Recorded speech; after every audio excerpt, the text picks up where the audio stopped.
What exactly is gaslighting? Gaslighting is a subtle and sometimes hidden form of emotional abuse that occurs over time and causes the subject to question their judgments, reality, and, in extreme situations, their own sanity. It's a type of psychological manipulation in which a gaslighter, the more powerful person in a relationship, tries to persuade you that you're misremembering, misunderstanding, or misinterpreting your own behavior or motivations, leaving you vulnerable and confused. Gaslighting is always the result of the interaction and creation of two people.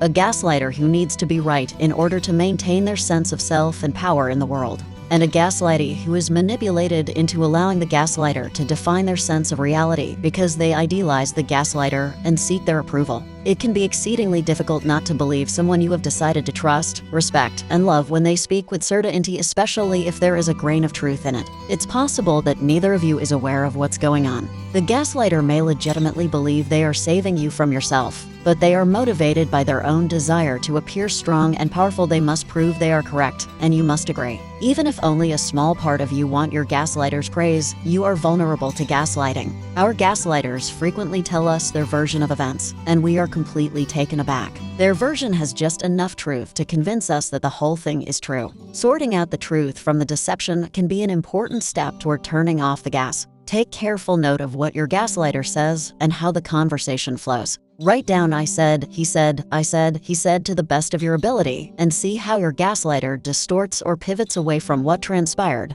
making their agenda the new and only topic to be discussed. If it is, choose not to participate. Because gaslighting is so subtle, you may not know what the talk is truly about. A fight can last for hours, with the gaslighter becoming angrier and more furious in an attempt to prove their point, and you becoming increasingly frantic in an attempt to win them over. If you are unable to persuade them, you may begin to believe that their charges are correct. If you're not arguing about an actual incident, you're probably in a power struggle. The distinction between a power struggle and a true dialogue is that in a genuine conversation, both parties listen to and address each other's issues, even if they become emotional at times. If you determine that a power struggle is taking place, your first move is to name it and disengage. You and your gaslighter are both dancing the gaslight tango, and you both have triggers that cause the dance to begin. You will be more successful in avoiding these triggers once you have identified them. Triggers might range from specific situations, language, or behaviors to issues such as family and money.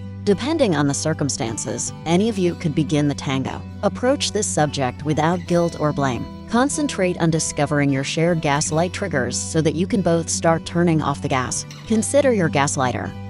Are there any instances in which they are especially likely to gaslight you? Can you take a step back and watch your inadvertent participation in the dynamic with compassion? When these situations arise, resolve to be alert and to walk away rather than participate. A gaslighter frequently makes true allegations. You cringe in recognition when your gaslighter zeroes in on these vulnerable moments or errors. To break out from this trap, stop stressing about which of you is correct and instead focus on your feelings. If you have real remorse, apologize and try to make amends. If you're angry because you've been unfairly chastised, take a deep breath and opt out of the dispute by making short, uncomplicated statements that don't encourage a response. If you are confused, assaulted, heartbroken, or scared, regardless of what you did, even if you also feel regret, you are being gaslighted and should disconnect immediately. One of the most powerful hooks in the gaslighting process is a strong desire to persuade the other that you are correct. In reality, you are devoted to managing your gaslighter's thoughts just as much as they are to controlling yours.